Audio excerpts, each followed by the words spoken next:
much addicted to opium. The habit grew upon him, as I understand, from some foolish freak when he was at college. For having read De Quincey's description of his dreams and sensations, he had drenched his tobacco with laudanum in an attempt to produce the same effects. He found, as so many more have done, that the practice is easier to attain than to get rid of, and for many years he continued to be a slave to the drug, an object of mingled horror and pity to his friends and relatives. I can see him now, with yellow, pasty face, drooping lips, and pinpoint pupils, all huddled in a chair, the wreck and ruin of a noble man. One night, it was in June, '89, there came a ring to my bell, about the hour when a man gives his first yawn and glances at the clock. I sat up in my chair, and my wife laid her needlework down in her lap and made a little face of disappointment. "A patient," said she. "You'll have to go out." I groaned, for I was newly come back from a weary day. We heard the door open, a few hurried words, and then quick steps upon the linoleum. Our own door flew open, and a lady, clad in some dark-coloured stuff, with a black veil, entered the room. "You will excuse my calling so late," she began, and then suddenly losing her self-control, she ran forward, threw her arms about my wife's neck, and sobbed upon her shoulder. "Oh, I'm in such trouble!" she cried. "I do so want a little help." "Why?" said my wife, pulling up her veil. "It is Kate Whitney. How you startled me, Kate! I had not an idea who you were when you came in." "I didn't know what to do, so I came straight to you." That was always the way. Folk who were in grief came to my wife like birds to a lighthouse. "It was very sweet of you to come. Now you must have some wine and water, and sit here comfortably and tell us all about it. Or should you rather that I sent James off to bed?" "Oh, no, no. I want the doctor's advice and help too. It's about Isa. He has not been home for 2 days. I am so frightened about him." It was not the first time that she had spoken to us of her husband's trouble, to me as a doctor, to my wife as an old friend and school companion. We soothed and comforted her by such words as we could find. Did she know where her husband was? Was it possible that we could bring him back to her? It seems that it was.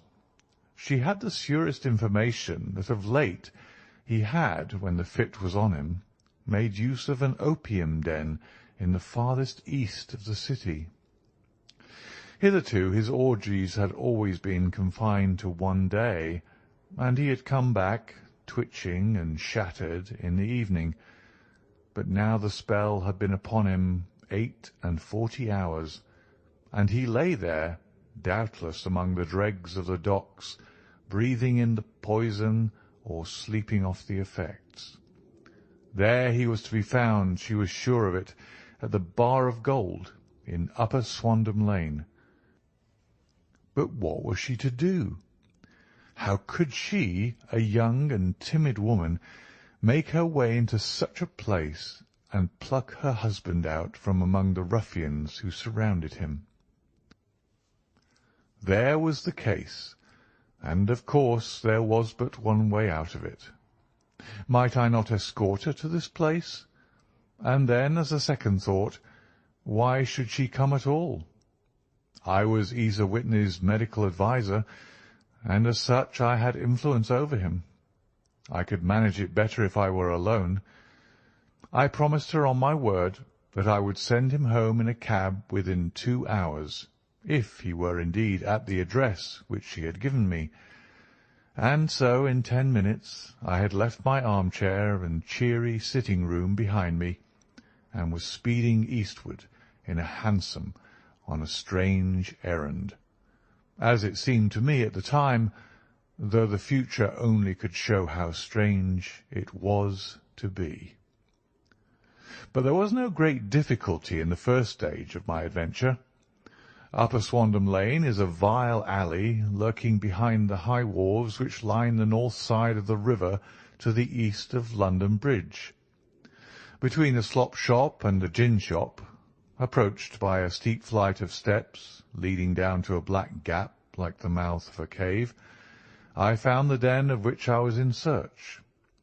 Ordering my cab to wait, I passed down the steps, worn hollow in the centre by the ceaseless tread of drunken feet, and by the light of a flickering oil lamp above the door I found the latch and made my way into a long, low room, thick and heavy with the brown opium smoke, and terraced with wooden berths like the forecastle of an emigrant ship.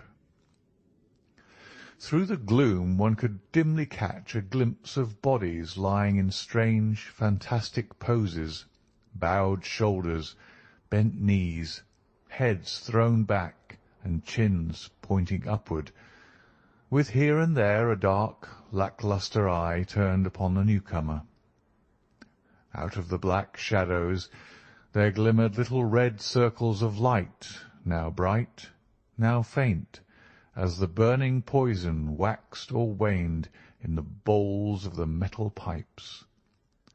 The most lay silent, but some muttered to themselves, and others talked together in a strange, low, monotonous voice, their conversation coming in gushes, and then suddenly tailing off into silence, each mumbling out his own thoughts, and paying little heed to the words of his neighbour.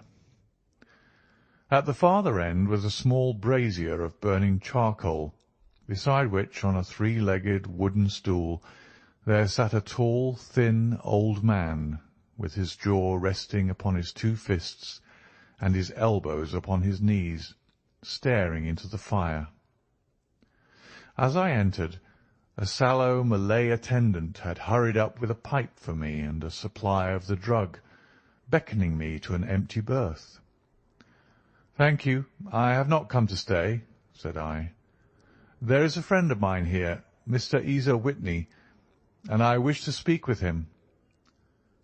There was a movement and an exclamation from my right, and peering through the gloom, I saw Whitney, pale, haggard and unkempt, staring out at me. "My God, it's Watson," said he. He was in a pitiable state of reaction, with every nerve in a twitter. "I say, Watson, what o'clock is it?"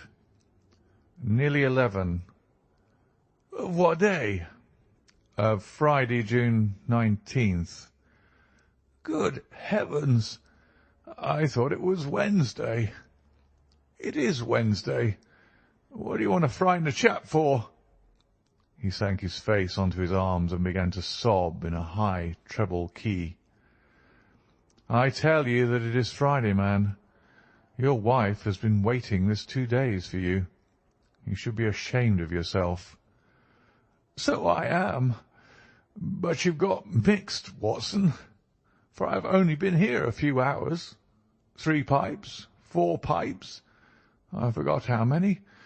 But I'll go home with you. I wouldn't frighten Kate, poor little Kate. Give me your hand. Have you a cab?" "Yes, I have one waiting." "Then I shall go in it. But I must owe something. Find what I owe, Watson. I'm all off colour. I can do nothing for myself."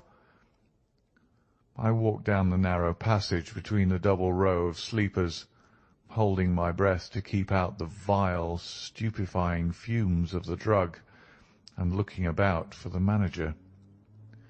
As I passed the tall man who sat by the brazier, I felt a sudden pluck at my skirt, and a low voice whispered, "Walk past me, and then look back at me." The words fell quite distinctly upon my ear. I glanced down. They could only have come from the old man at my side. And yet he sat now as absorbed as ever, very thin, very wrinkled, bent with age, an opium pipe dangling down from beneath his knees as though it had dropped in sheer lassitude from his fingers. I took 2 steps forward and looked back. It took all my self-control to prevent me from breaking out into a cry of astonishment. He had turned his back so that none could see him but I. His form had filled out. His wrinkles were gone. The dull eyes had regained their fire, and there, sitting by the fire and grinning at my surprise, was none other than Sherlock Holmes. He made a slight motion to me to approach him, and instantly, as he turned his face half round to the company once more, subsided into a doddering, loose-lipped senility. "Holmes," I whispered, "what on earth are you doing in this den?" "As low as you can," he answered. "I have excellent ears. If you would have the great kindness to get rid of that sottish friend of yours, I should be exceedingly glad to have a little talk with you." "I have a cab outside." "Then pray send him home in it. You may safely trust him, for he appears to be too limp to get into any mischief. I should recommend you also to send a note by the cabman to your wife to say that you have thrown in your lot with me. If you will wait outside, I shall be with you in 5 minutes." It was difficult to refuse any of Sherlock Holmes's requests, for they are always so exceedingly definite, and put forward with such a quiet air of mastery. I felt, however, that when Whitney was once confined in the cab, my mission was practically accomplished. And for the rest, I could not wish anything better than to be associated with my friend in one of those singular adventures which were the normal condition of his existence. In a few minutes I had written my note, paid Whitney's bill, led him out to the cab, and seen him driven through the darkness. In a very short time a decrepit figure had emerged from the opium den, and I was walking down the street with Sherlock Holmes. For 2 streets he shuffled along with a bent back and an uncertain foot. Then, glancing quickly round, he straightened himself out and burst into a hearty fit of laughter. "I suppose, Watson," said he, "that you imagine that I have added opium smoking to cocaine injections, and all the other little weaknesses on which you have favoured me with your medical views. I was certainly surprised to find you there, but not more so than I to find you. I came to find a friend, and I to find an enemy." "An enemy?" "Yes, one of my natural enemies, or shall I say, my natural prey. Briefly, Watson, I am in the midst of a very remarkable inquiry, and I have hoped to find a clue in the incoherent ramblings of these sots, as I have done before now. Had I been recognized in that den, my life would not have been worth an hour's purchase, for I have used it before now for my own purposes, and the rascally Lascar who runs it has sworn to have vengeance upon me. There is a trap-door at the back of that building, near the corner of Paul's Wharf, which could tell some strange tales of what has passed through it upon the moonless nights." "What? You don't mean bodies?" "Aye, bodies, Watson. We should be rich men if we had £1,000 for every poor devil who's been done to death in that den. It is the vilest murder trap on the whole riverside, and I fear that Neville St. Clair has entered it never to leave it more. But our trap should be here. He put his two forefingers between his teeth and whistled shrilly, a signal which was answered by a similar whistle from the distance, followed shortly by the rattle of wheels and the clink of horses' hoofs. "Now, Watson," said Holmes, as a tall dog-cart dashed up through the gloom, throwing out two golden tunnels of yellow light from its side lanterns. "You'll come with me, won't you?" "If I can be of use." "Oh, a trusty comrade is always of use, and a chronicler still more so. My room at the Cedars is a double-bedded one." "The Cedars?" "Yes, that is Mr. St. Clair's house. I am staying there while I conduct the inquiry." "Where is it, then?" "Near Lee, in Kent. We have a 7-mile drive before us." "But I'm all in the dark." "Of course you are. You'll know all about it presently. Jump up here. All right, John, we shall not need you. Here's £half-a-crown. Look out for me tomorrow about 11. Give her her head. So long, then." He flicked the horse with his whip, and we dashed away through the endless succession of sombre and deserted streets, which widened gradually until we were flying across a broad balustraded bridge, with the murky river flowing sluggishly beneath us. Beyond lay another dull wilderness of bricks and mortar, its silence broken only by the heavy, regular footfall of the policeman, or the songs and shouts of some belated party of revellers. A dull wrack was drifting slowly across the sky, and a star or two twinkled dimly here and there through the rifts of the clouds.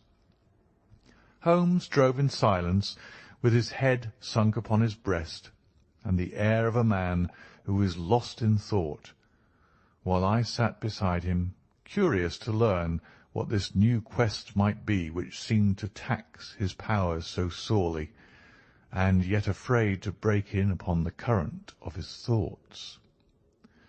We had driven several miles, and were beginning to get to the fringe of the belt of suburban villas, when he shook himself, shrugged his shoulders, and lit up his pipe with the air of a man who has satisfied himself that he is acting for the best. "You have a grand gift of silence, Watson," said he. "It makes you quite invaluable as a companion. Upon my word, it is a great thing for me to have someone to talk to, for my own thoughts are not over pleasant.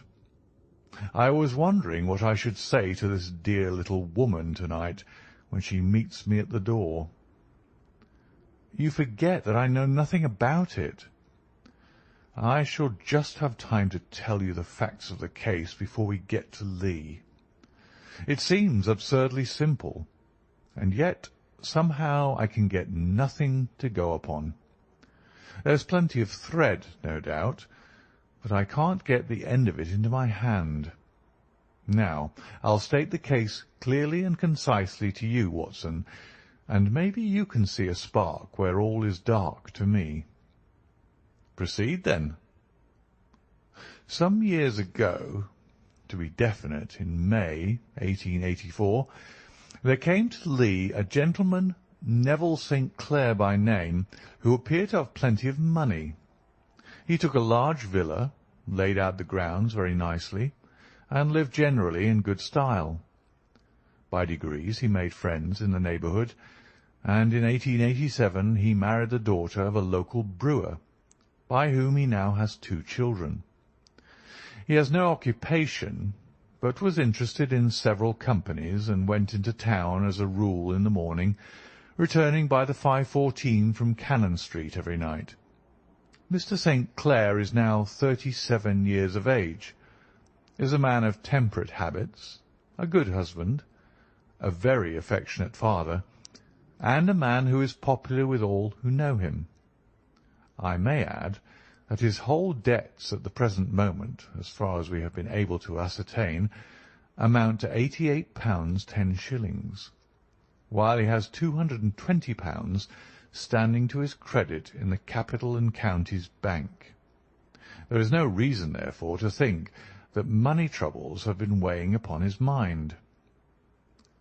Last Monday, Mr. Neville St. Clair went into town rather earlier than usual, remarking before he started that he had 2 important commissions to perform, and that he would bring his little boy home a box of bricks.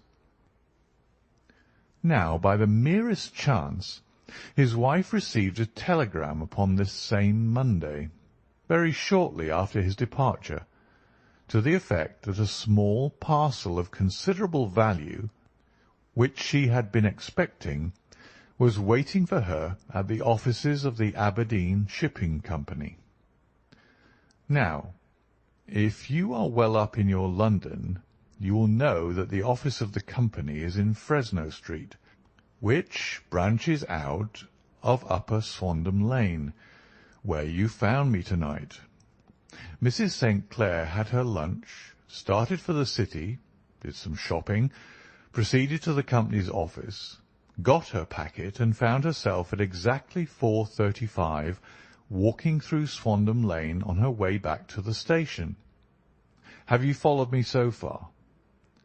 It is very clear.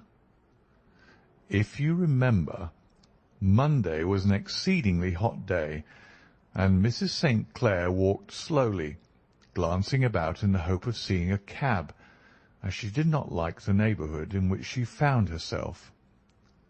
While she was walking in this way down Swandam Lane, she suddenly heard an ejaculation or cry, and was struck cold to see her husband looking down at her and, as it seemed to her, beckoning to her from a second-floor window. The window was open, and she distinctly saw his face, which she described as being terribly agitated. He waved his hands frantically to her, and then vanished from the window so suddenly that it seemed to her that he had been plucked back by some irresistible force from behind. One singular point which struck her quick feminine eye was that although he wore some dark coat, such as he had started to town in, he had on neither collar nor necktie.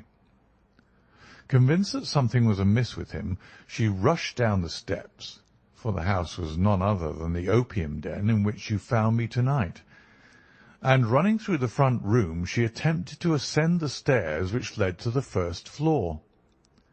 At the foot of the stairs, however, she met this Lascar scoundrel of whom I have spoken, who thrust her back, and, aided by a Dane, who acts as assistant there, pushed her out into the street. Filled with the most maddening doubts and fears, she rushed down the lane, and by rare good fortune met in Fresno Street a number of constables with an inspector, all on their way to their beat. The inspector and 2 men accompanied her back, and in spite of the continued resistance of the proprietor, they made their way to the room in which Mr. St. Clair had last been seen. There was no sign of him there. In fact, in the whole of that floor there was no one to be found save a crippled wretch of hideous aspect, who it seems made his home there. Both he and the Lascar stoutly swore that no one else had been in the front room during the afternoon. So determined was their denial that the inspector was staggered, and had almost come to believe that Mrs. St. Clair had been deluded, when with a cry she sprang at a small deal box which lay upon the table and tore the lid from it. Out there fell a cascade of children's bricks. It was the toy which she had promised to bring home. This discovery, and the evident confusion which the cripple showed, made the inspector realize that the matter was serious. The rooms were carefully examined, and results all pointed to an abominable crime. The front room was plainly furnished as a sitting-room, and led into a small bedroom, which looked out upon the back of one of the wharves. Between the wharf and the bedroom window is a narrow strip which is dry at low tide, but is covered at high tide with at least 4½ feet of water. The bedroom window was a broad one, and opened from below. On examination, traces of blood were to be seen upon the window-sill, and several scattered drops were visible upon the wooden floor of the bedroom. Thrust away behind a curtain in the front room were all the clothes of Mr. Neville St. Clair, with the exception of his coat. His boots, his socks, his hat, and his watch, all were there. There were no signs of violence upon any of these garments, and there were no other traces of Mr. Neville St. Clair. Out of the window he must apparently have gone, for no other exit could be discovered, and the ominous bloodstains upon the sill gave little promise that he could save himself by swimming, for the tide was at its very highest at the moment of the tragedy. And now, as to the villains who seemed to be immediately implicated in the matter. The Lascar was known to be a man of the vilest antecedents, but as, by Mrs. St. Clair's story, he was known to have been at the foot of the stair within a very few seconds of her husband's appearance at the window, he could hardly have been more than an accessory to the crime. His defence was one of absolute ignorance, and he protested that he had no knowledge as to the doings of Hugh Boone, his lodger, and that he could not account in any way for the presence of the missing gentleman's clothes. So much for the Lascar manager. Now for the sinister cripple who lives upon the second floor of the opium den, and who was certainly the last human being whose eyes rested upon Neville St. Clair. His name is Hugh Boone, and his hideous face is one which is familiar to every man who goes much to the city. He is a professional beggar, though in order to avoid the police regulations he pretends to a small trade in wax vestas. Some little distance down Threadneedle Street, upon the left-hand side, there is, as you may have remarked, a small angle in the wall. Here it is that this creature takes his daily seat, cross-legged, with his tiny stock of matches on his lap, and as he is a piteous spectacle, a small rain of charity descends into the greasy leather cap which lies upon the pavement beside him. I have watched the fellow more than once before ever I thought of making his professional acquaintance, and I have been surprised at the harvest which he has reaped in a short time. His appearance, you see, is so remarkable that no one can pass him without observing him. A shock of orange hair, a pale face disfigured by a horrible scar, which, by its contraction, has turned up the outer edge of his upper lip, a bulldog chin, and a pair of very penetrating dark eyes, which present a singular contrast to the colour of his hair, all mark him out from amid the common crowd of mendicants, and so, too, does his wit, for he is ever ready with a reply to any piece of chaff which may be thrown at him by the passers-by. This is the man whom we now learn to have been the lodger at the opium den, and to have been the last man to see the gentleman of whom we are in quest. "But a cripple," said I. "What could he have done single-handed against a man in the prime of life?" "He is a cripple in the sense that he walks with a limp, but in other respects he appears to be a powerful and well-nurtured man. Surely your medical experience would tell you, Watson, that weakness in one limb is often compensated for by exceptional strength in the others. Pray continue your narrative." "Mrs. St. Clair had fainted at the sight of the blood upon the window, and she was escorted home in a cab by the police, as her presence could be of no help to them in their investigations. Inspector Barton, who had charge of the case, made a very careful examination of the premises, but without finding anything which threw any light upon the matter. One mistake had been made in not arresting Boone instantly, as he was allowed some few minutes during which he might have communicated with his friend the Lascar, but this fault was soon remedied, and he was seized and searched without anything being found which could incriminate him. There were, it is true, some blood stains upon his right shirt-sleeve, but he pointed to his ring finger, which had been cut near the nail, and explained that the bleeding came from there, adding that he had been to the window not long before, and that the stains which had been observed there came doubtless from the same source. He denied strenuously having ever seen Mr. Neville St. Clair, and swore that the presence of the clothes in his room was as much a mystery to him as to the police. As to Mrs. St. Clair's assertion that she had actually seen her husband at the window, he declared that she must have been either mad or dreaming. He was removed, loudly protesting, to the police station, while the inspector remained upon the premises in the hope that the ebbing tide might afford some fresh clue. And it did, though they hardly found upon the mud bank what they had feared to find. It was Neville St. Clair's coat, and not Neville St. Clair, which lay uncovered as the tide receded. And what do you think they found in the pockets? I cannot imagine. No, I don't think you would guess. Every pocket stuffed with pennies and halfpennies, 421 pennies and 270 halfpennies. It was no wonder that it had not been swept away by the tide. But a human body is a different matter.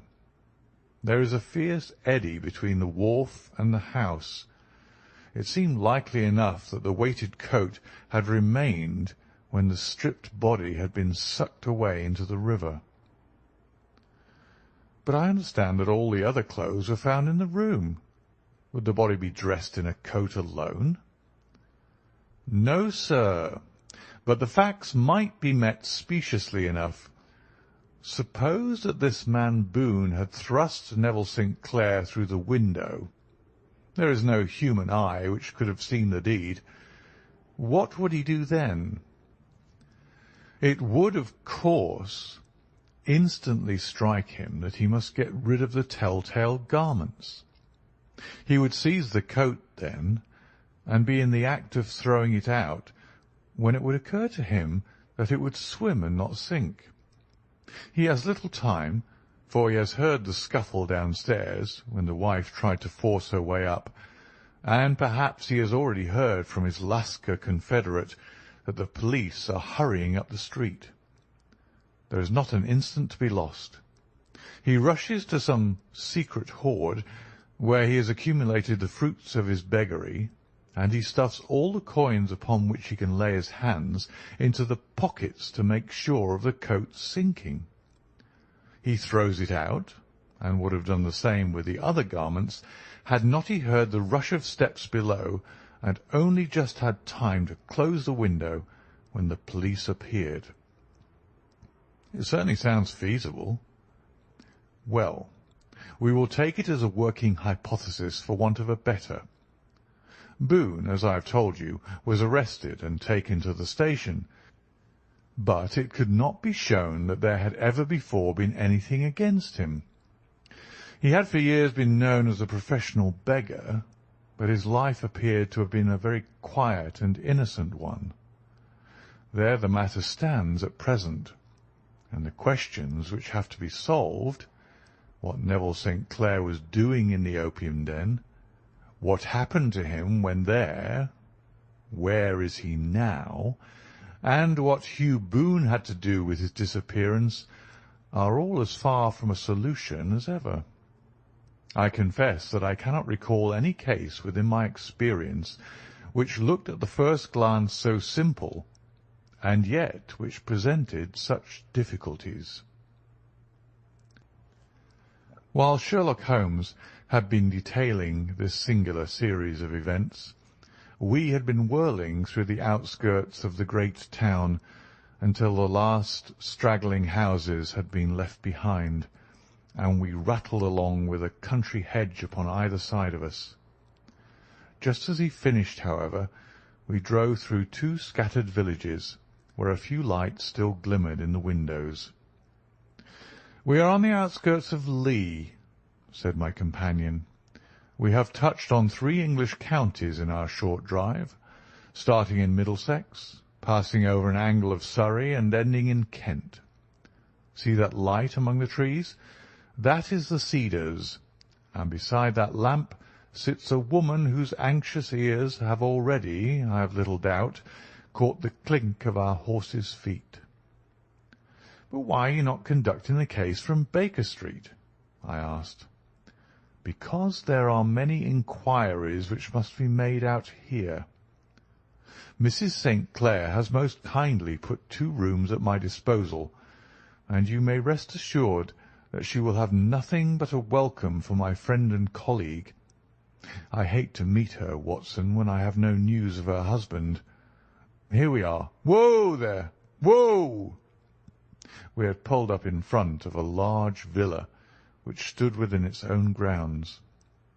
A stable boy had run out to the horse's head, and springing down, I followed Holmes up the small, winding gravel drive which led to the house.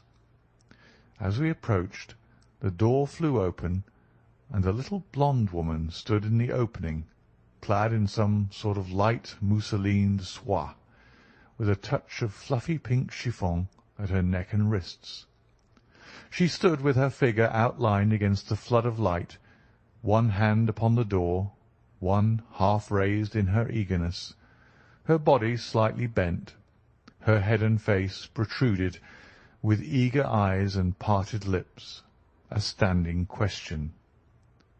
"Well," she cried, "well!" And then, seeing that there were 2 of us, she gave a cry of hope which sank into a groan as she saw that my companion shook his head and shrugged his shoulders. "No good news?" "None." "No bad?" "No." "Thank God for that. But come in. You must be weary, for you have had a long day." "This is my friend Dr. Watson. He has been of most vital use to me in several of my cases, and a lucky chance has made it possible for me to bring him out and associate him with this investigation." "I am delighted to see you," said she, pressing my hand warmly. "You will, I am sure, forgive anything that you may be wanting in our arrangements, when you consider the blow which has come so suddenly upon us." "My dear madam," said I am an old campaigner, and if I were not, I can very well see that no apology is needed. If I can be of any assistance, either to you or to my friend here, I shall be indeed happy." "Now, Mr. Sherlock Holmes," said the lady as we entered a well-lit dining-room, upon the table of which a cold supper had been laid out, "I should very much like to ask you 1 or 2 plain questions, to which I beg that you will give a plain answer." "Certainly, madam." "Do not trouble about my feelings. I am not hysterical, nor given to fainting. I simply wish to hear your real opinion." "Upon what point?" "In your heart of hearts, do you think that Neville is alive?" Sherlock Holmes seemed to be embarrassed by the question.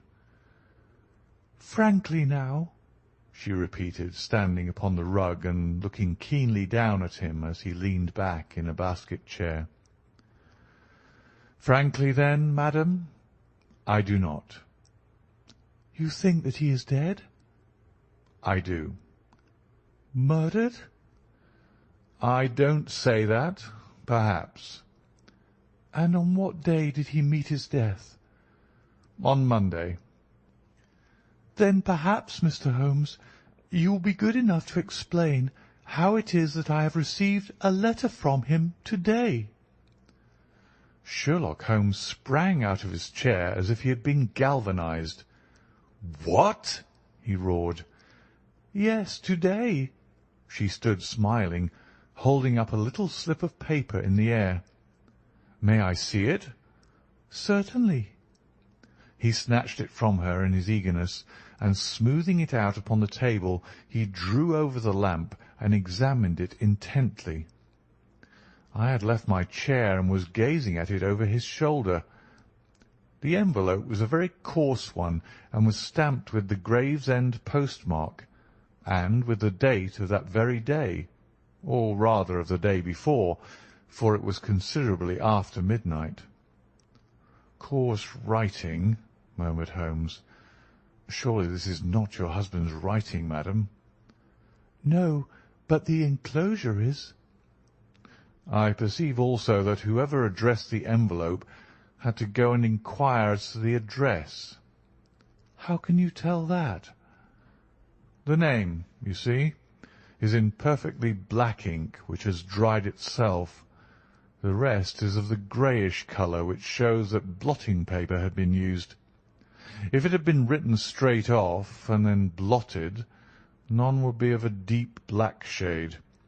This man has written the name, and there has then been a pause before he wrote the address, which can only mean that he was not familiar with it. It is, of course, a trifle, but there is nothing so important as trifles. Let us now see the letter. Ha! There has been an enclosure here." "Yes, there was a ring. His signet ring."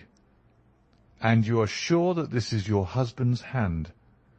"One of his hands." "One?" "His hand when he wrote hurriedly. It is very unlike his usual writing, and yet I know it well." "Dearest, do not be frightened. All will come well. There is a huge error which it may take some little time to rectify. Wait in patience.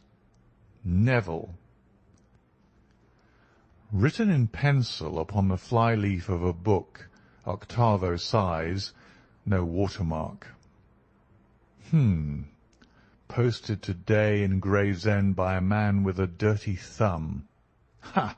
And the flap has been gummed, if I am not very much in error, by a person who had been chewing tobacco.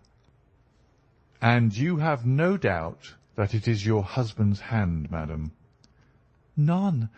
Neville wrote those words." "And they were posted to-day at Gravesend. Well, Mrs. St. Clair, the clouds lighten, though I should not venture to say that the danger is over." But he must be alive, Mr. Holmes. Unless this is a clever forgery to put us on the wrong scent. The ring, after all, proves nothing. It may have been taken from him. No, no, it is his very own writing. Very well. It may, however, have been written on Monday and only posted to-day. That is possible. If so, much may have happened between.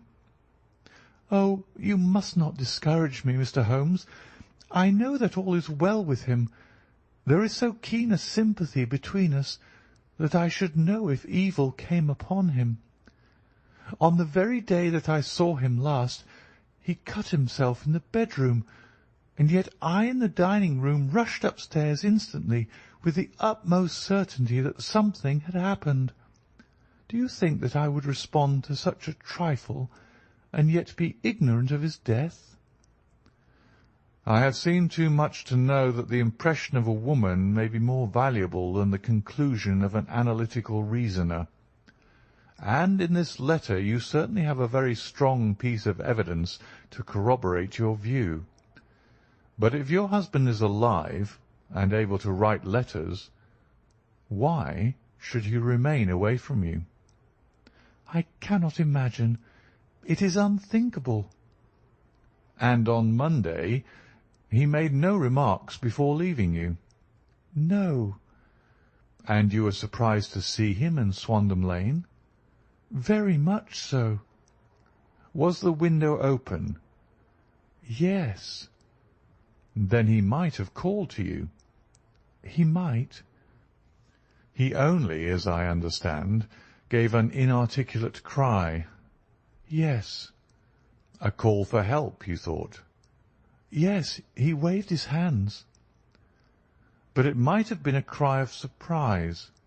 Astonishment at the unexpected sight of you might cause him to throw up his hands. It is possible. And you thought he was pulled back. He disappeared so suddenly. He might have leapt back. You did not see anyone else in the room. No, but this horrible man confessed to having been there, and the Lascar was at the foot of the stairs. Quite so. Your husband, as far as you could see, had his ordinary clothes on. But without his collar or tie. I distinctly saw his bare throat. Had he ever spoken of Swandam Lane? Never. Had he ever showed any signs of having taken opium? Never. Thank you, Mrs. St. Clair. Those are the principal points about which I wish to be absolutely clear. We shall now have a little supper and then retire, for we may have a very busy day tomorrow. A large and comfortable double-bedded room had been placed at our disposal, and I was quickly between the sheets, for I was weary after my night of adventure. Sherlock Holmes was a man, however, who, when he had an unsolved problem upon his mind, would go for days and even a week without rest, turning it over, rearranging his facts, looking at it from every point of view, until he had either fathomed it or convinced himself that his data were insufficient.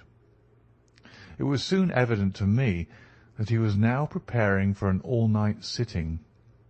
He took off his coat and waistcoat, put on a large blue dressing-gown, and then wandered about the room, collecting pillows from his bed and cushions from the sofa and armchairs.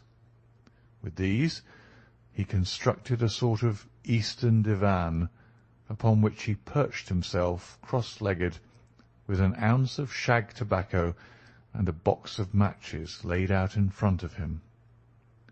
In the dim light of the lamp I saw him sitting there, an old briar pipe between his lips, his eyes fixed vacantly upon the corner of the ceiling, the blue smoke curling up from him, silent, motionless, with the light shining upon his strong set aquiline features.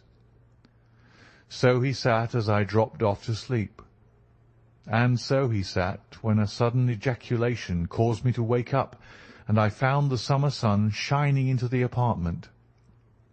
The pipe was still between his lips, the smoke still curled upward, and the room was full of a dense tobacco haze, but nothing remained of the heap of shag which I had seen upon the previous night.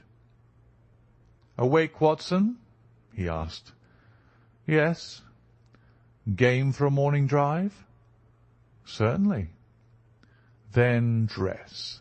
No one is stirring yet, but I know where the stable-boy sleeps, and we shall soon have the trap out." He chuckled to himself as he spoke.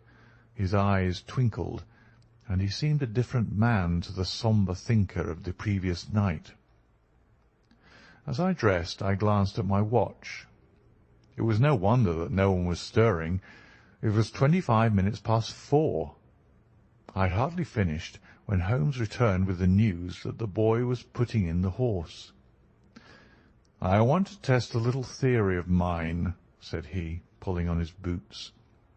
"I think, Watson, that you are now standing in the presence of one of the most absolute fools in Europe. I deserve to be kicked from here to Charing Cross, but I think I have the key of the affair now." "And where is it?" I asked, smiling. "In the bathroom," he answered. "Oh, yes, I am not joking," he continued, seeing my look of incredulity. "I have just been there, and I have taken it out, and I have got it in this Gladstone bag. Come on, my boy, and we shall see whether it will not fit the lock."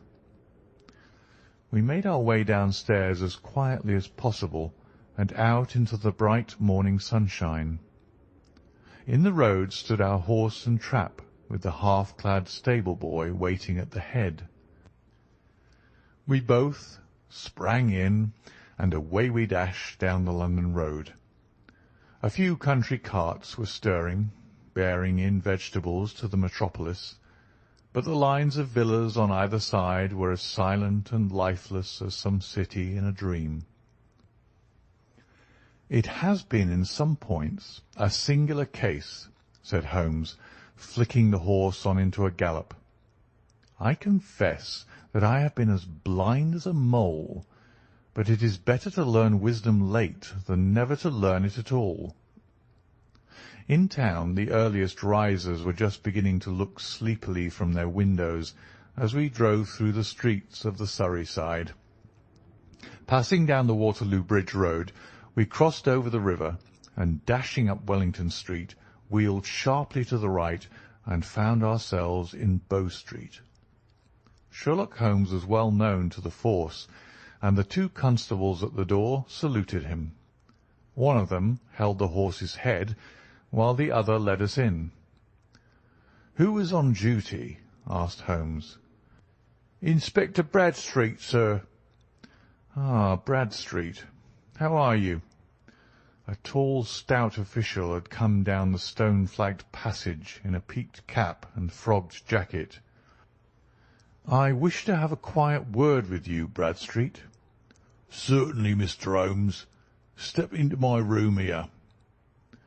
It was a small office-like room with a huge ledger upon the table and a telephone projecting from the wall. The inspector sat down at his desk. "What can I do for you, Mr. Holmes?" "I called about that Begum and Boone, the one who was charged with being concerned in the disappearance of Mr. Neville St. Clair of Lee." "Yes. He was brought up and remanded for further inquiries." "So I heard. You have him here?" "In the cells." "Is he quiet?" "Oh, he gives no trouble, but he is a dirty scoundrel." "Dirty?" "Yes. It's all we can do to make him wash his hands, and his face is as black as a tinker's. Well, once his case has been settled, he'll have a regular prison bath, and I think, if you saw him, you'd agree with me that he needed it." "I should like to see him very much." "Would you? That's easily done. Come this way. You can leave your bag." "No, I think that I'll take it." "Very good. Come this way, if you please." He led us down a passage, opened a barred door, passed down a winding stair, and brought us to a whitewashed corridor with a line of doors on each side. "The third on the right is his," said the inspector. "Here it is." He quietly shot back a panel in the upper part of the door and glanced through. "He is asleep," said he. "You can see him very well." We both put our eyes to the grating. The prisoner lay with his face towards us, in a very deep sleep, breathing slowly and heavily. He was a middle-sized man, coarsely clad as becoming his calling, with a coloured shirt protruding through the rent in his tattered coat. He was, as the inspector had said, extremely dirty, but the grime which covered his face could not conceal its repulsive ugliness. A broad wheal from an old scar ran right across it from eye to chin, and by its contraction had turned up one side of the upper lip, so that 3 teeth were exposed in a perpetual snarl. A shock of very bright red hair grew low over his eyes and forehead. "He's a beauty, isn't he?" said the inspector. "He certainly needs a wash," remarked Holmes. I had an idea that he might, and I took the liberty of bringing the tools with me." He opened the Gladstone bag as he spoke, and took out, to my astonishment, a very large bath sponge. "He! You are a funny one," chuckled the inspector. "Now, if you will have the great goodness to open that door very quietly, we will soon make him cut a much more respectable figure." "Well, I don't know why not," said the inspector. "He doesn't look a credit to the Bow Street cells, does he?" He slipped his key into the lock, and we all very quietly entered the cell. The sleeper half turned and then settled down once more into a deep slumber. Holmes stooped to the water jug, moistened his sponge, and then rubbed it twice vigorously across and down the prisoner's face. "Let me introduce you," he shouted, "to Mr. Neville St. Clair of Lee, in the county of Kent." Never in my life have I seen such a sight. The man's face peeled off under the sponge like the bark from a tree. Gone was the coarse brown tint. Gone, too, was the horrid scar which had seamed it across, and the twisted lip which had given the repulsive sneer to the face. A twitch brought away the tangled red hair, and there, sitting up in his bed, was a pale, sad-faced, refined-looking man, black-haired and smooth-skinned, rubbing his eyes and staring about him with sleepy bewilderment. Then suddenly, realizing the exposure, he broke into a scream and threw himself down with his face to the pillows. "Great heavens!" cried the inspector. "It is indeed the missing man. I know him from the photograph." The prisoner turned with the reckless air of a man who abandons himself to his destiny. "Be it so," said he. "And pray, what am I charged with?" "With making away with Mr. Neville St. Oh, come, you can't be charged with that unless they make a case of attempted suicide of it," said the inspector with a grin.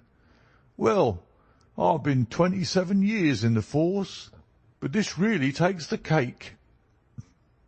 "If I am Mr. Neville St. Clair, then it is obvious that no crime has been committed, and that therefore I am illegally detained." "No crime, but a very great error has been committed," said Holmes. "You would have done better to have trusted your wife." "It was not the wife, it was the children," groaned the prisoner.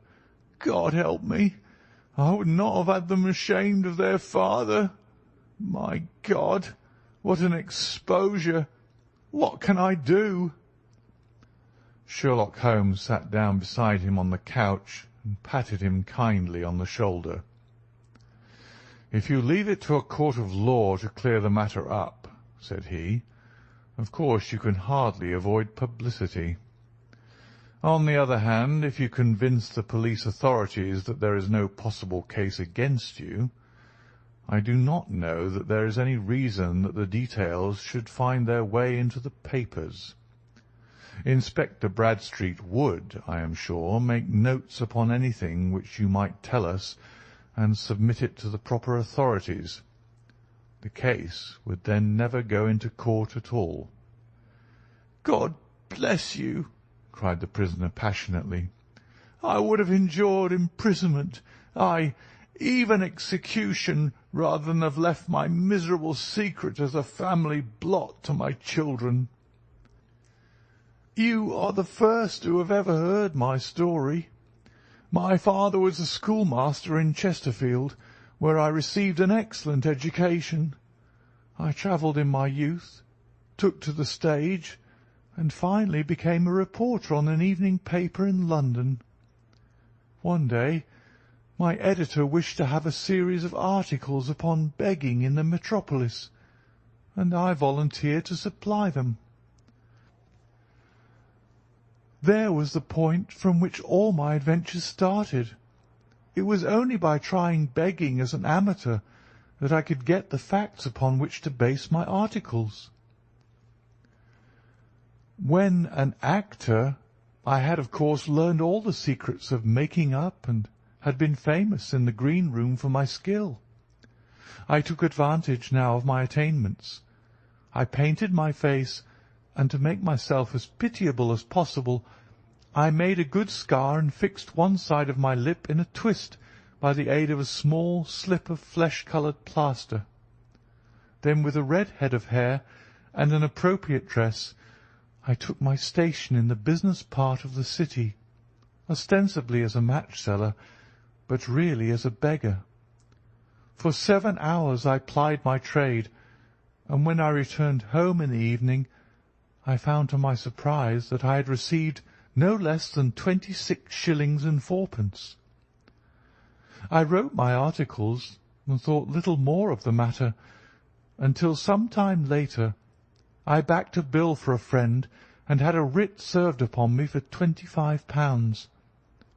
I was at my wit's end where to get the money, but a sudden idea came to me. I begged a fortnight's grace from the creditor, asked for a holiday from my employers, and spent the time in begging in the city under my disguise. In 10 days I had the money and had paid the debt.